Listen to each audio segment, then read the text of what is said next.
How about being the first ever Super League champions? Tampa Bay Sun win 1-0 over in-state rivals Fort Lauderdale United. It was a 100th minute goal from Flu, and it was right in front of the Tampa Bay supporters. It was awesome. The atmosphere looked amazing, a sellout crowd. So don't let anybody tell you that women's soccer won't work here because it was a sellout. And we'll get to the other news with the Sun coming up later, but this is more important to me. The Sun are your first ever playoff champions. What are just some general thoughts on the night? Yeah, I mean, everything that you expected from the Tampa Bay Sun in this game, they accomplished. It took 120 minutes to get there, but you felt that level of control from start to finish in terms of what they do. I think for me watching this game, it was the way that they ran with their game plan and they stopped Fort Lauderdale from executing. Like you look at Jasmine Hamid and Shania Gordon, they attempt 3 dribbles across the entirety of the match. You look at Grosso and McNeil at the fullback spots, forced to play 20 long balls between them. Absolutely not how Fort Lauderdale wants to play. And so much of that owes to what Denise Schilte Brown did, setting up the 4-1-4-1 press, letting Natasha Flint and Jade Moore do their thing, that kind of number 8, number 10 types. Sydney Nacella was unbelievable. So good. She personally attempted 16 dribbles. Like, that's outrageous. And I thought, I mean, you saw it on the goal, right? She's beating 2 players, getting that cross across the face of goal so that Flo can get that tap in at right and in front of the net. Just unbelievable stuff from end to end from Tampa Bay, and they're deserving champions. When you watch the first half for me, I think that you will see that Fort Lauderdale, I think, was the better team. That first half, they were not holding on to the ball. They were not, just gracefully going up and down the field. But what they did do is when they got their counterattacking opportunities, they went down Shania Gordon. They let her go down there and make a cross, make something happen. They missed chances that could have been 1 goal, 2 goals. The second half, both teams kind of shut up shop. There was not a lot of action going on in that second half, but the first half, while it was even, with the quality of chances that Fort Lauderdale were creating in that first half when they got them, they are probably going to feel not hard done by because they didn't do enough to create a winning chance, but they're definitely going to be kicking themselves for not taking those chances. Yeah, I think they still got credited only 1 shot on target, despite all of that. I think for me, what we saw was the first half, both teams kind of, I felt like, played their game. I felt like Fort Lauderdale was trying to catch Tampa Bay on the counter, which they did in like the first minute or two, where they Literally dispossessed. like 25 seconds in. Yeah. Yes. Like they intercepted the ball, they get it, counterattack, create a chance. Let's go. And I'm thinking, oh God, like, is Tampa Bay not up for this? Then Tampa Bay got into what they normally do. So, like, it kind of evened out. And then the second half, you could tell that both teams wanted to win, but they just more or less just did not want to lose. But really, all of extra time until the last 5 minutes was all Sun. The last 5 minutes, Fort Lauderdale sent everything they had forward. There was not a single woman left back. Everybody was going forward. But, I mean, the most of the extra time was just Tampa Bay. Like, they were really putting their authority down. I thought that we were headed to the penalty prediction that I had of like this is going to Pens. But Sun, I think seeing it out, this is the sort of win that they've had all season. And that's why I think like these two teams being in the final, like these teams were sort of purpose built for these sort of close games. They had a lot of results like this throughout the season. Tampa Bay, like seeing things out or getting that dramatic goal. And yeah, credit to Tampa Bay for hanging in there and 100 minutes, Cecily getting the job done. So it's what you just love to see a close game, one that creates some discussion and ultimately a very, very well played game of football for these two sides, and just excited for now. We've got one on the board, the inaugural champions, and now we get to move on to the Super League just being a thing rather than being a new thing. Yeah, and it's an exciting future too. Sporting Jacks is joining next season, and then beyond that, I saw Chattanooga, Indianapolis, Madison, Oakland, Palm Beach, Phoenix, and Tucson are listed as official for Those are very 2027, much 2027, yeah, or beyond. But they're listed Yeah. on the league's website.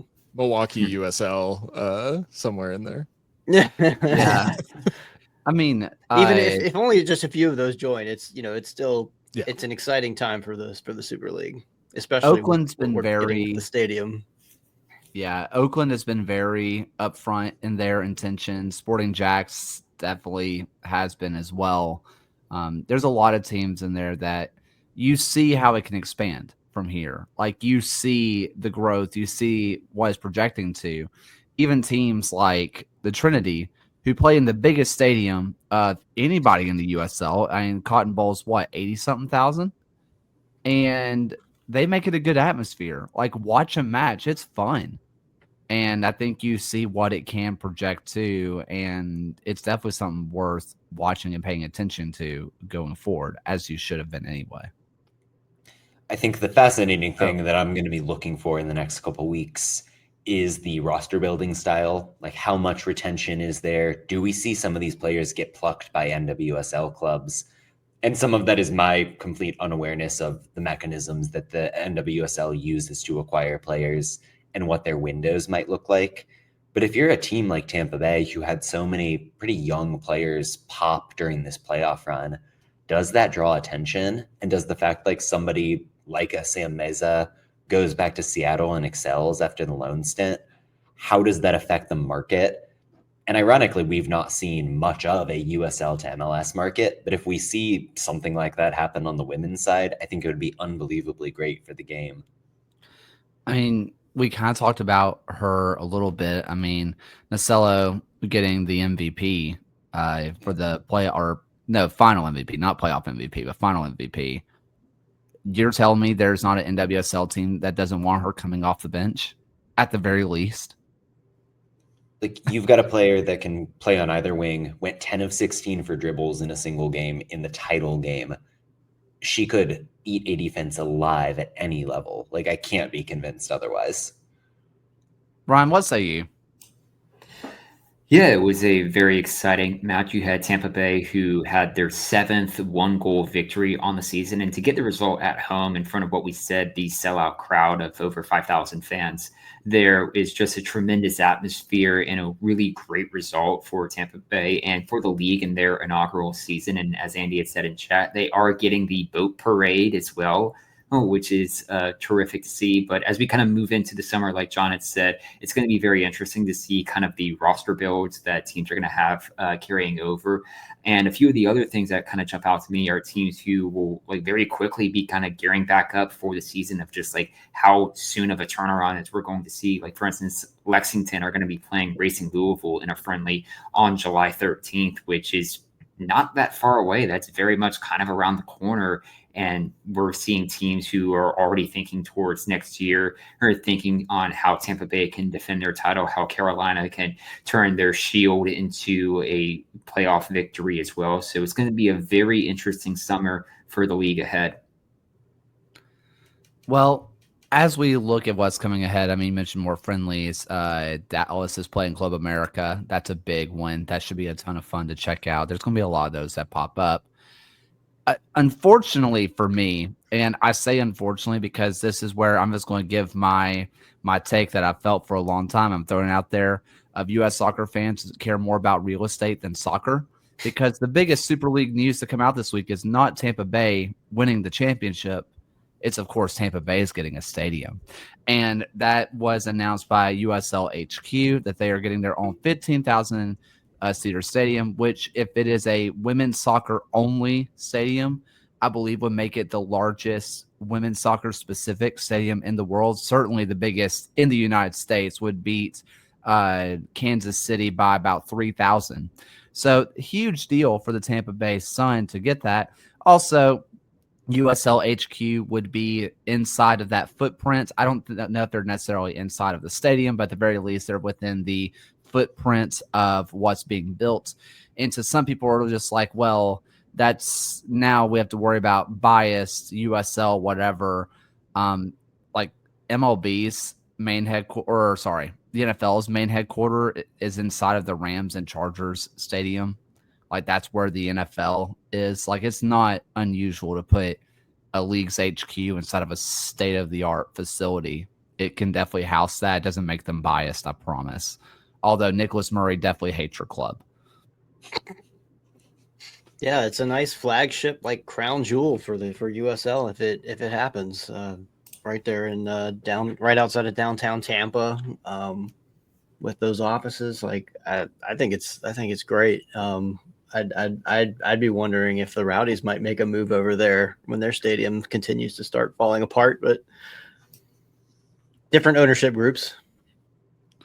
Yeah, that was one thing. I had a lot of people message me and ask, like, are the Rowdies in like limbo because they're not a part of this? Like, do they not think that they're going to be around for the long haul?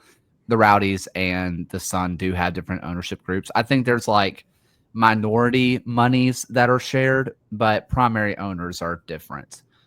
So that's not a concern.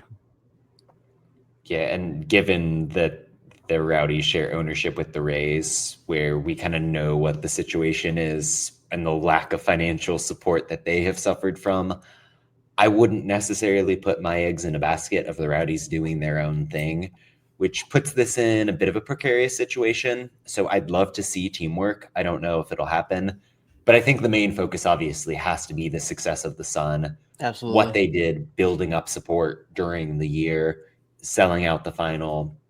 I mean, I love the venue they were at now, like right on the water. It looked gorgeous, like a great presentation. But this is onward and upward, and I think they're really setting the tone for what this league can be. I saw someone online compare it to like what Lou City did on the men's side, getting Lynn Family Stadium and being that flagship club. Feels like the Sun are treading that same path. Well, okay. They're right on the riverfront. That's what the nice, pretty, drawings have showed us. They're right on the riverfront. They got to keep the riverboat entrance. That has to just stay a thing. That cannot leave. We got to keep it. Same thing. I now hate Rhode Island for not doing boat entrances. What are we doing? You have an opportunity. In Pittsburgh, although they have a train track, it's a little harder, but still. Train entrance, what are we talking about? Please, Detroit.